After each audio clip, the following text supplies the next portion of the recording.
Plains Angels was started in 2012 and is an initiative of the Greater Des Moines Partnership. The Plains Angels are a group of Midwest angel investors dedicated to providing outstanding financial returns while assisting early-stage growth companies by being an excellent source of funding and advice. Find out more about Plains Angels by visiting www.plainsangels.com.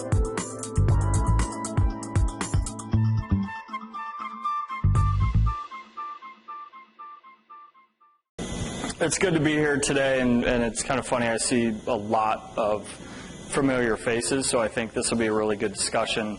More so about entrepreneurship and kind of how we've gone about building companies, and then also how I've been a part of a lot of entrepreneurial companies and kind of how to disrupt certain technologies and also inside of certain industries. So real quick, just emails up there, Twitter handles up there. I love getting emails, even if you just want to talk about whatever, doesn't matter. Email is the best way to get a hold of me. So I am a local guy. I grew up in West Des Moines, graduated from Valley High School in 1997. And although being a huge Iowa State fan, I actually went to the University of Iowa. I have an older sister who talked me into it, which doesn't take too much talking into going over to Iowa City a couple times, especially during football games. But I graduated from Iowa in 2001 with a degree in economics and business administration. Then in my sophomore year, though, I became extremely frustrated, and like a lot of entrepreneurs who go to college and decide that it's just not the right fit for them. And they drop out. You see it going on now with the two guys in Iowa City with Cluster Flunk. I was pleased to find the John Papa John Entrepreneurial Center, which really kind of turned my head a little bit, and I was able to then take classes that were entrepreneurial specific and not classes that you just kind of had to take in order to graduate. So that was something that I was extremely happy to find over at the University of Iowa. And one particular example is the struggles that I had in college tend to be more surrounding the relationships that you would have with your professors. My micro and macroeconomics classes would have almost 200 people in them. The professor would have an hour long of, office hours, and the lines would be deep, and you'd have 5 minutes in which you could talk to the professor.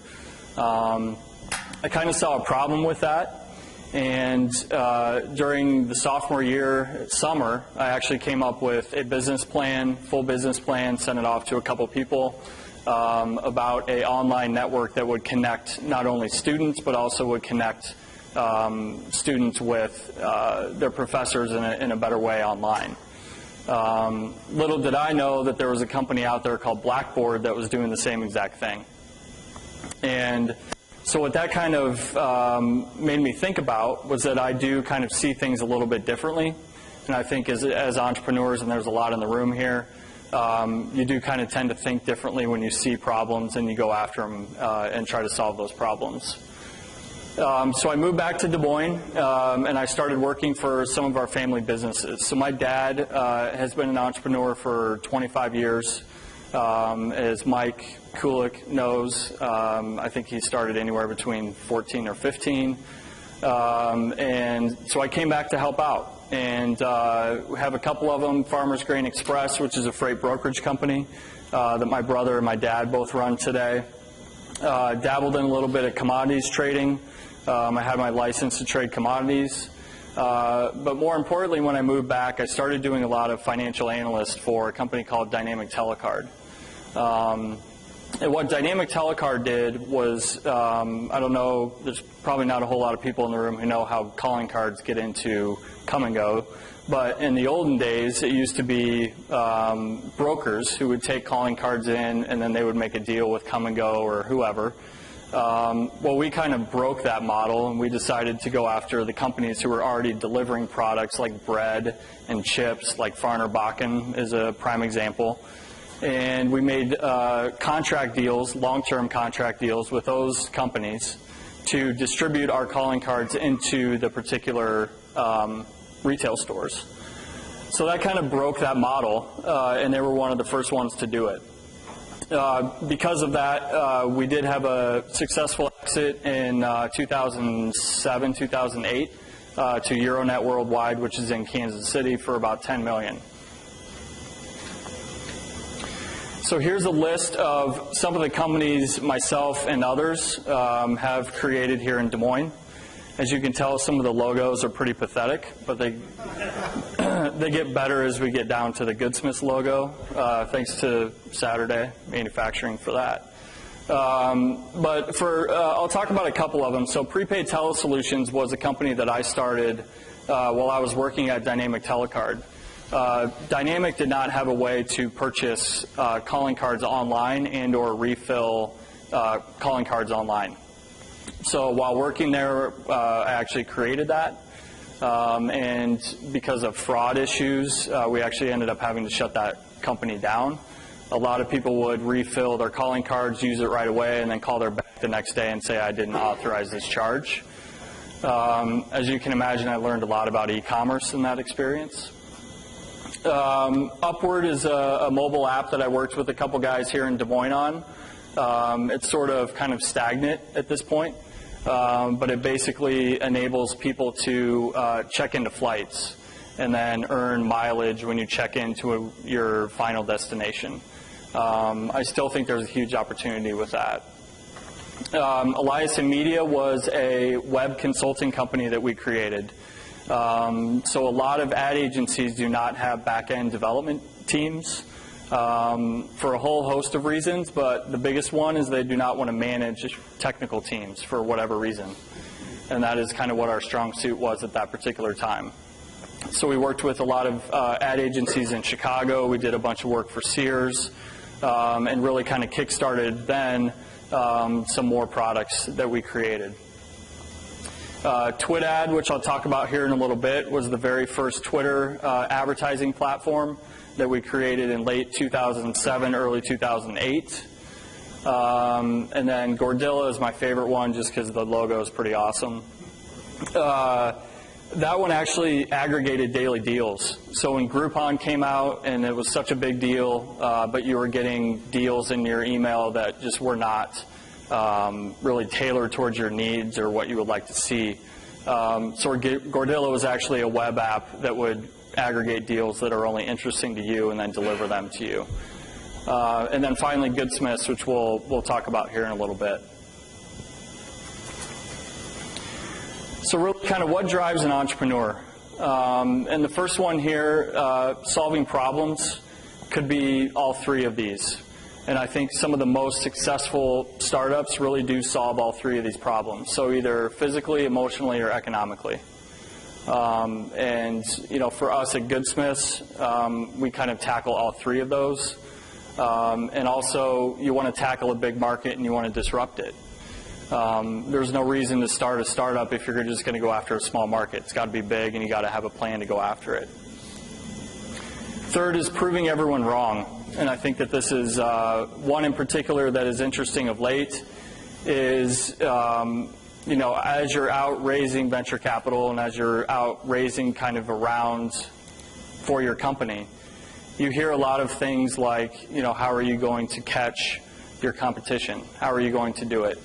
And as an entrepreneur, that really drives you, and it drives the entire team to try and figure out a way that we can prove everybody wrong that has said that you cannot do it. Driven by the idea of building a dream team. So again, this is, especially in Des Moines, this is becoming an even more powerful thing. I know Brad at Hatchlings, you guys have done an amazing job building a great team. You know, Bit Method and Change, they do the same exact thing. Beautiful team. So it's really driven around the idea of getting a team of people together to go after the same vision. And finally, beautiful and simple products. So we see a whole lot of applications now, and it amazes me how simple some of these mobile apps are that are getting bought for billions of dollars when it's really, you know, Instagram. It's a photo app, and all they're doing is putting filters on it. And next thing you know, they have millions of users, and they get bought for $1 billion. It's an interesting space to be in right now. But as an entrepreneur, you're driven by building that beautiful and simple product for people to use. So what I like to talk about the most, only because that last screen with all the logos, as you know, other than Goodsmiths, a lot of those products are no longer working and or in service. So I like to talk about why they didn't work. So I tried to do a whole lot on my own. I was not involved a whole lot in the technical community when I moved back from Iowa City. So because of that, I had to do a lot of outsourcing of our technology. There are a lot of companies where outsourcing technology works. There's obviously an advantage to having somebody create your technology for cheaper than what it would cost to pay 2 or 3 developers. But at the same time, if an outsourced developer is working on your project, more than likely they're working on 10 or 11 more. And so at the end of the day, you're better spending your money hiring 1 or 2 or even giving some equity to some developers or other people on your staff rather than dealing with overseas tech people. So we threw a lot of money at marketing that wasn't working, which is kind of a painful experience. And what I mean by that is throwing money at Google advertising, for example, when you can spend more time building relationships with people that are inside of your particular niche or inside of your particular product. You're better off spending money and building those relationships than paying Google for $1 to $2 a click to get people to your site. And finally, launching a product, the customers will come. And I think a lot of entrepreneurs build mobile applications or they build websites and they say, awesome, it's live. We got some press, we're going to get a bunch of customers. And that's just not simply the case. It's extremely difficult to get the customer, and it's more difficult to keep the customer coming back to your service. All right, so building a team. Okay, so the first one, figure out what you suck at. All right, so I am not a developer, so obviously that was pretty easy for me to decide that that's what I was not good at. Luckily, I was able to find Levi Russell, who is now our CTO at Goodsmiths, who is very ingrained in the developer community here in Des Moines. But more importantly, I was able to figure out what I was good at, which was product development, and then also being incredibly involved within the customer service aspect of our business. As I'll touch on here in a little bit, one of our distinct advantages at Goodsmiths is that we have sort of a Zappos approach to how we deal with customer service. So if somebody emails in, a shop owner emails in, they get a response within 20 minutes. That doesn't happen at some of our largest competitors. And that is something that I've realized that I'm good at doing, and I basically do it nonstop. Don't tell your team what to do.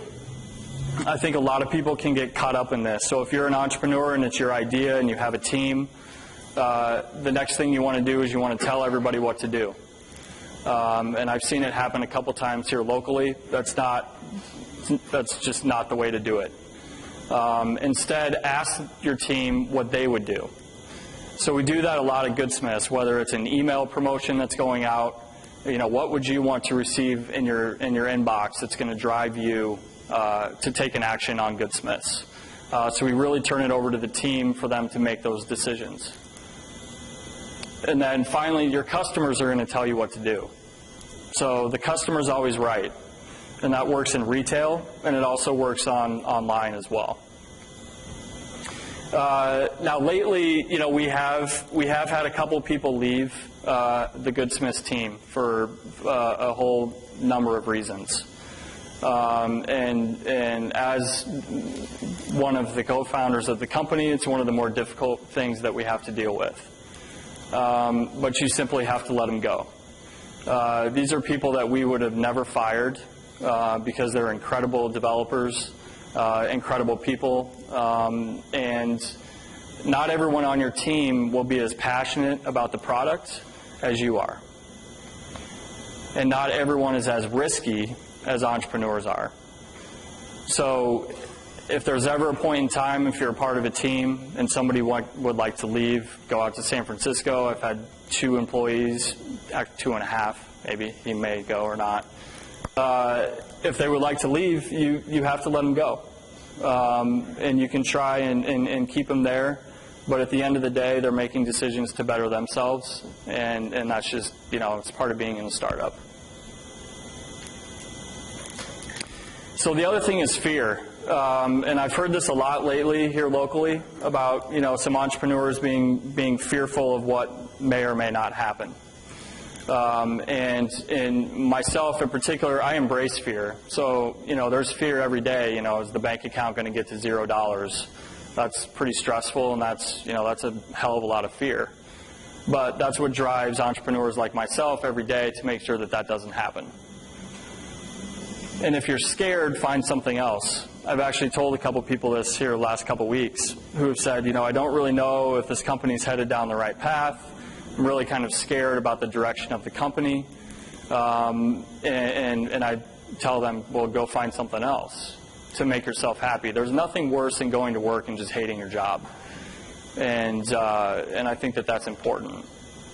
The last 2 have received a lot of press of late, especially out in Silicon Valley and also in New York, is the whole talk about depression and anxiety within startups, and how a lot of people, entrepreneurs in general, try and just kind of take it in, and they don't really want to talk with anybody about it. Unfortunately, that's led to a lot of really high-profile tech entrepreneurs in New York and San Francisco actually committing suicide, and that's absolutely horrible. And as the Des Moines startup community continues to grow, this is bound to happen. And so there needs to be some sort of group, so to speak, or maybe it's just the discussion in general, about how to deal with depression and anxiety, because it truly is, it's a grind, and it can become extremely depressing as an entrepreneur. Okay, so this is a good one. So when shit hits the fan. So when we launched Twitter, or TwitAd, we put in a trademark for Let Your Ad Meet Tweets, which was basically our tagline. We obviously put a copyright and a trademark on the logo and the whole 9 yards. And it was up for opposition, and no one really said anything to us, and we were actually given that trademark. So we continued along the path of running TwitAd up until December of 2010, when I received an email from one of Twitter's lawyers who said, you're violating the terms of service that they had actually updated shortly before emailing me. The terms of service was different when we did all of this. And I basically told them no. And I said, let's talk about this. Let's figure out a way that we can come to some sort of, amicable situation. And 2 weeks before my wedding, my brother-in-law is here. Actually, he probably remembers how stressful it was for me. We had the date picked. Suits are all fitted out, and then the next thing you know, I get a lawsuit from Twitter. They wanted to sue us in San Francisco court for violation of their terms of service, and the reason why they did that is because our trademark was actually standing in the way of them getting their trademark for tweet. Now, when I did this, I had absolutely no idea, but shit hit the fan, and that's what happened. So while honeymooning in Portugal and looking at that and sipping drinks with my wife, there were, several emails and long late-night phone calls into which we finally came to a settlement, and that was just wiped clean. But it's important, and I bring this up, because if you ever get in this situation as an entrepreneur or as a business, it's extremely important to have the right people on your side. Make sure you have good lawyers, number one, and number two, stand your ground. There was absolutely no reason for them to come after us the way that they did, given that they changed the terms of service and everything on us before they did it.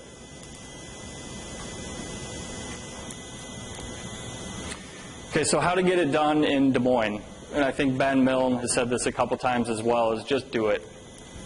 The community is becoming bigger and bigger every single day with startups. And no matter what you do, you can find help. You need help finding a designer, you can find designers in Des Moines now. You need help with developers, there's plenty of developers. You need a place to go to Startup City. The community as a whole now has given the just do it. It makes sense for entrepreneurs. Okay, the hardest thing to do is raising money in this town. I put 2009 in there because that's really how I felt in 2009. And that's a little bit different today. So obviously, as Mike said, Plains Angels wasn't around 4 years ago.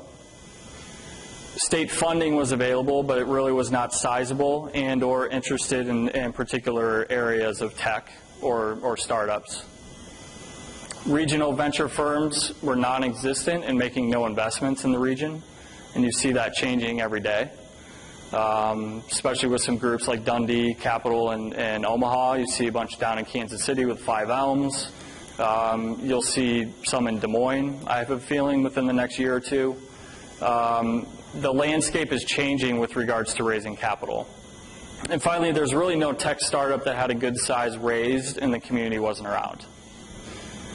As you all know, Douala's recent success, not only with their product, but also with the ability for Ben and his team to get out to San Francisco and talk about Des Moines, the groups that they have involved with Union Square Ventures and now Andreessen. There's nothing but positive that can come out of that. And just like building a startup, this takes time. We're only working on 3.5 years now of where we were, where I thought there was no money in this town, and there was no interest in investing money into startups in this town. 3.5 years is we've come a long way, and I think we're getting there. And finally, all of us are part of a larger startup, and I mean that by saying the state of Iowa. So I think in general, the state of Iowa is learning along with us as well. And I think you'll continue to see more and more good things come from the state of Iowa. I have a really positive feeling about that. But like I said, it just takes some time. Okay, so I'd like to talk a little bit about Goodsmiths and kind of what our vision is and why we decided to create Goodsmiths. And really our vision is to create a marketplace for handmade and vintage goods to be sold directly from shop owner to consumer.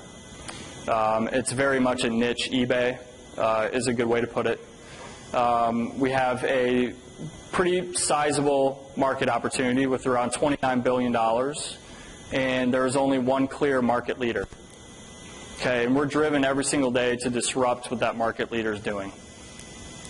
Total e-commerce in the United States is $258 billion. Okay, so even as our largest competitor did $895 million last year in sales, that's nothing of $258 billion. So for us, the biggest thing was patience. Okay, we did not want to launch Goodsmiths with 5 shop owners and then start doing a bunch of marketing to have a bunch of buyers show up with 5 shops. So when we launched in April of 12, we really focused on getting a ton of shops onto our platform, into which today we have over $14.5 million worth of active inventory on Goodsmiths, which now allows us to work with a lot of our marketing partners to try and now drive buyers into the market. And again, that's patience. I mean, it takes a very long time to get kind of the shops before the buyers. I mentioned earlier about the marketing, throwing marketing dollars at things that don't work. Okay, so we have found several marketing partners within this niche who we use very effectively for e-newsletter marketing. And it far outweighs paying Google over $1 a click if somebody types in handmade, scarf or woodworking. We're able to reach those particular niches with e-newsletter blasts far more effectively than going after Google. So the way that we're doing it at Goodsmiths, I talked a little bit earlier about the customer service, but also technology. So a year ago, we went into Renegade Craft Show, which is one of the largest craft shows in the U.S. And we noticed that a lot of the shop owners were selling and they were taking credit card transactions with Square. But they then had a piece of paper and a pen where they had to write down what they sold. Potentially they could get the buyer's email address, and then they had to go sync with whatever online shop they had with whatever inventory had sold. So we came back and we realized this is a major problem for makers. So we innovated. We actually built our own mobile application that allows a shop owner to accept credit cards on the go, and then it automatically syncs with their online inventory. So if somebody sells, a high piece of art at the Des Moines Art Show, it immediately is pulled off of their Goodsmiths inventory so no one else can buy it. The biggest thing that we do is we really innovate with the team. And I mentioned this a little bit ago. So it's what would you want in this marketplace? And we actually have a couple people that work for us that have shops not only on Goodsmiths, but they have shops on Etsy. And they say, every single day we come up with innovative ideas of how we can make our marketplace better. More importantly, it doesn't happen in meetings. So we actually kind of don't believe in meetings at Goodsmiths. It's as funny as that sounds, because I think a lot of people are used to having 3 or 4 meetings a day that last over an hour. Our meetings don't last longer than 10 minutes because we believe that time is better spent basically not getting sidetracked in things that you don't need to talk about inside of meetings. That's just how we feel about it. And every month we do a new release. And the key with that is that a lot of times when we release features, it doesn't work 100%. And I know, Mark Zuckerberg at Facebook is big in this. He's all about just pushing it out there, let people use it. If people are using it and it's breaking, then we'll go back and we'll fix it. When you're a startup and you're extremely nimble, that's the best thing that you can do. And we do that all the time. We launch products, and 75% of the time it'll work. The other 25% of the time it breaks, and then we spend nights, long hours getting those things fixed. The good thing is that they're using it. That's the most important thing. So advisors are key. We've actually been really, really lucky to have 4 really good advisors that are local here to Des Moines. Dave Kearns from Meredith Corporation, Kelly Markey, who used to be an eBay executive, lives here in Des Moines, Mike Ferrari from Smarty Pig, and Jeremy Miller from Singley, who actually just sold his company a couple weeks ago. What I learned very early on is that you can't do this on your own. And we feel like the advisors that we have and everything that they give us, not only in mentorship for everybody in the group, but also helping us kind of prioritize what we should build and what we should work on.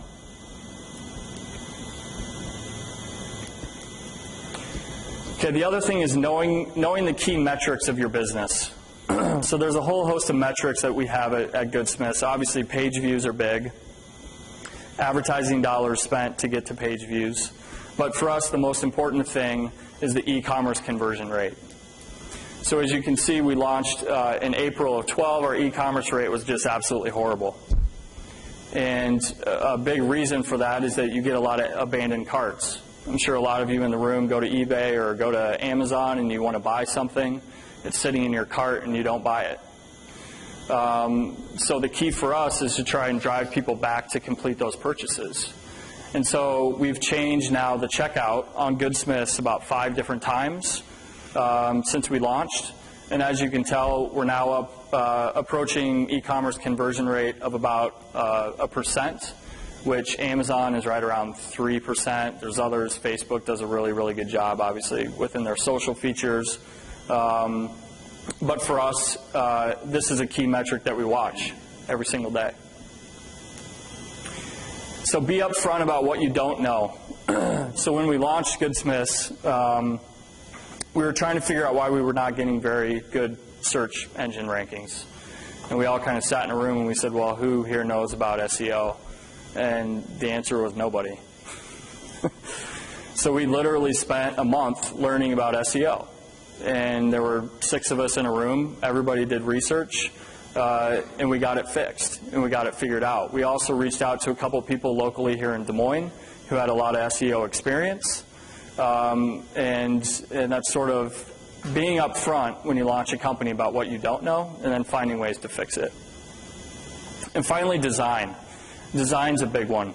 If anybody's been to Goodsmiths, it's a very clean interface. The items are presented very, very well. The checkout is perfect. It's clean. There's no distractions when you're checking out. So for us, design is the biggest thing, and Rachel McClung, our designer, does an amazing job with that. So here's a little bit of a look at our largest competitor and kind of who we're going after. In the shaded area there was when we were doing a lot of client work for Eliason Media. So I first kind of decided to kind of take a look at this marketplace back in August of 10. And as you can see, steadily increased along with our business. It's very seasonal, and then it drops off. When we saw the huge spike in October of 11, that's really kind of when we put our heads down and said, all right, this business is for real. And this marketplace of people wanting to buy handmade, and the marketplace in general of having another opportunity outside of eBay, for example, is never going to go away. And so that was when we pretty much jumped all in, and then we launched, obviously, in April of 12. Had this graph taken an immense dive, I'm not quite sure that we would have been in the opportunity at that time. So this is a disruptive innovation chart. I don't know how many people have seen this. But you see there progress due to sustaining innovations. Okay, and we consider that in our particular area to be Etsy. Okay, their progress is sustaining innovation because of their large user base. Okay, but what they find is that they cannot innovate fast or quick enough now that they have a staff of 450 people. There's progress due to a disruptive innovation called Goodsmiths, where we focus on disrupting a lot of the problems that they have. Now, the important thing is that over time, you're reaching the performance demand at the lower end of the market, which I believe is where we are today. But we still need time to continue to improve, disrupting their marketplace to get us up to the point where we're crossing with them. And then at some point in time, there'll be larger opportunity for growth. Now, the best one that I like to talk about, because I think it flows fairly well, so Netflix. Okay, so in 2000, Netflix actually went to Blockbuster. And Reed Hastings said, let us run your online business. Okay, you guys have brick and mortar shops, that's what you focus on. Blockbuster's belief was that everybody enjoyed going to the movie store and waiting in line and buying extra candy for way too expensive of a price, and getting charged late fees. And they really never thought about what the online market could mean. So in 2008, Reed Hastings on a conference call said, Blockbuster's throwing everything at us but the kitchen sink. Okay, well, Blockbuster that next week sent Reed Hastings a kitchen sink to his office. And as you can imagine, that pissed him off. And being out in Silicon Valley, they had traction, very huge traction. Right after that happened, Reed Hastings went and raised a huge, huge round and started doing a lot of partnership deals with people who were making content, and then also with people who could distribute that content, like PlayStation and a whole bunch of others. Okay, so today they're back up to $300 a share. This huge drop in 2011 was when there was some worries about what content they could get onto their platform, and I think you see today that Netflix is doing a really good job of getting the right content on there. So on the flip side, there's Blockbuster. Okay, so this is 2000. 2000 is when those conversations were happening. They're only at like $27 a share. Obviously, they tried the online market for a little while, but they couldn't innovate fast enough to kind of break what Netflix have already set in the consumer's mind. And so at that point in time, they were just completely done. And as you can see, they filed for bankruptcy in I think it was more recent than 2010. So that is a prime example of how to disrupt a marketplace.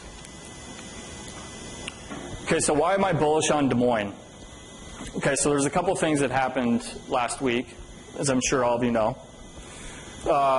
Silicon Prairie News decided that they were going to drop Big Des Moines, which is a conference series that's put on by Silicon Prairie News. Started out as Think Iowa, then moved to Big Des Moines. Great conference, really brought together a lot of startups, investors, people really interested in what we have going on in Des Moines. Okay, so when this came out, Aaron Hoffman sent a tweet out to me and Steve Schipper, Brad Jacobin, want to help put on a conference in Des Moines. Brad, how about Dos Rios, 12:30? Okay, that was an hour after he sent that out. Okay, here's the action. We have a Trello board that I think we've added some people to it. Brad, if I'm not mistaken. So I think we're up to about 8 people now that are within the startup and tech community in Des Moines, who is now, we are launching the Iowa conference that will be October 10th and 11th. Okay, so this is, and buy your tickets, by the way, there's the link down there. So this is why I'm bullish on Des Moines. Okay, so somebody, and Silicon Prairie News is a startup themselves, and I completely understand why they made the decision to do this. Okay, but they don't understand what that means for Des Moines as a whole. Okay, Des Moines needs tech and entrepreneurship conferences to happen every single year in order for people to understand what we have going on here. And that's what SPN did, and now that that's gone and they decided not to do it, it's our time to pick it back up. And within 24 hours we did that. So kudos to everybody that was involved with that. Okay, so there are a lot of favorite quotes that a lot of entrepreneurs have, and I'm not a big, I don't send a lot of quotes out on my Twitter stream, but if I did, these would be it. So if plan A didn't work, the alphabet has 25 more letters, stay cool. Okay, that's one of my favorite ones. If you're not failing every now and again, it's a sign you're not doing anything very innovative, from Woody Allen. And Larry Ellison from Oracle, when you innovate, you've got to be prepared for people telling you that you're nuts. Okay, and that's very important as entrepreneurs. Because you can't get down when people say, yeah, that's nuts. There's no way you're going to do that. Okay? That's really all I've got. So I think, Mike, do we want to do questions, Q&A, if anybody's got any? Hopefully. James, what do you Yeah. have for this Iowa conference? Yeah, so we're just putting together now. In fact, there's a meeting tomorrow, I believe, for speakers and also the location. Do you need funding? Absolutely. Yes, we do. Because we were going to fund Big Des Moines. Big Des Moines? Okay. And when they changed it to the event in Iowa City, we have a conference call with them this afternoon. But I'd like to hear more about your idea after this. Okay. Yeah, absolutely. Yep. Yeah, Jay. I just wanted to thank you for setting up and working with me as well. Okay, great. Thank you so much. Yeah. I'll make this positive right now. I just wondering why you didn't put, like, make money as a reason why people create startups. Sure. Yeah, I mean, ultimately, I think, that is the goal for all entrepreneurs, right, is to make money. I think as an early stage startup, I think the first and most important thing is sort of solving problems and making sure that what you're building and what you're building is what people are using and you're solving those problems. I think sort of the making money piece, companies are bought, they're not sold. So, of course, in the back of all entrepreneurs' brains are, capitalism at its best, right? So, yeah. One part, do your advisors have needs? Yes. So, what's the range of experience with your advisors? So, like, how do you put together that advisory network that's most successful for your organization? Yeah, absolutely. So for us, obviously having Dave Kearns is one of the lead advisors and being very integrated within Meredith Corporation. Goodsmiths, as you can imagine, the niche is about 80% female, 20% male. Meredith hits 130 million women a month, unique. And so Dave brings us tremendous amount of experience on how to reach that audience. So I would say that. And then obviously I was actually pleased to find Kelly Markey from eBay. She's originally from Iowa and moved back to Iowa after her time in eBay. And then Mike Ferrari, is a very product-oriented guy. I deal with Mike on a weekly basis with regards to our products. And then Jeremy from Singley's huge tech background, so helps Levi out scaling the product. Okay, so basically building that vitamin network you can build into every part of your organization. Yep. And help you guys. Yep, absolutely. Yep. How can they get together? So we have an advisory meeting in person if everybody's in town at least 3-4 times a year. But obviously emails very prevalent.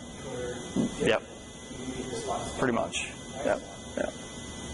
Yeah. I guess along the lines of the mentor question, how did you go about finding these people, or did they find you?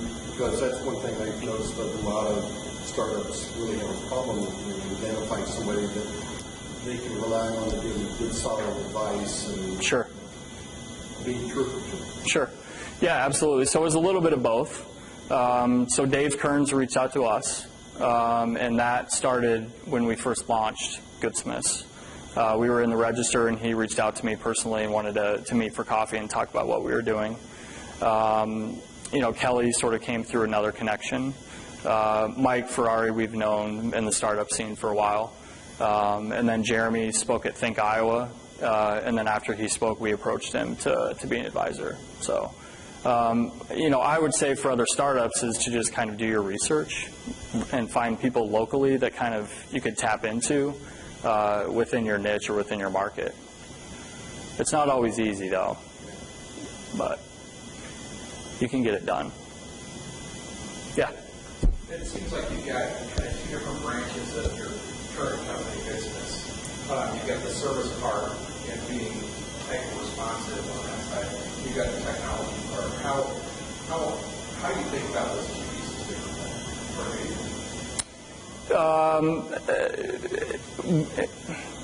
Obviously, the technology piece takes a little bit longer to develop whatever a shop owner or whatever we're being asked to create. But we think about them equally, to be quite honest with you. I mean, if somebody would like a feature that a shop owner requests, we've got to add that to our development board, which takes a little bit longer. And then as you continue to see more and more shops emailing in saying, when is this feature coming, then that allows us to say, we have that prioritized, it's on the board. But yeah, I mean, from all aspects, I mean, we consider everything equal from tech and customer service. Yeah.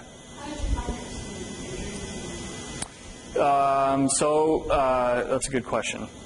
So just getting involved in the community, to be quite honest with you. I found Levi at a Startup Weekend event 3 years ago. And then we found a designer through one of our advisors, recommended her. And then we found our community builder actually at one of the startup job crawls that was put together here in Des Moines. So really it was just kind of getting involved and going to the different events and talking with people. Yeah. You don't have a lot of resources to start with, like you don't have a lot of money,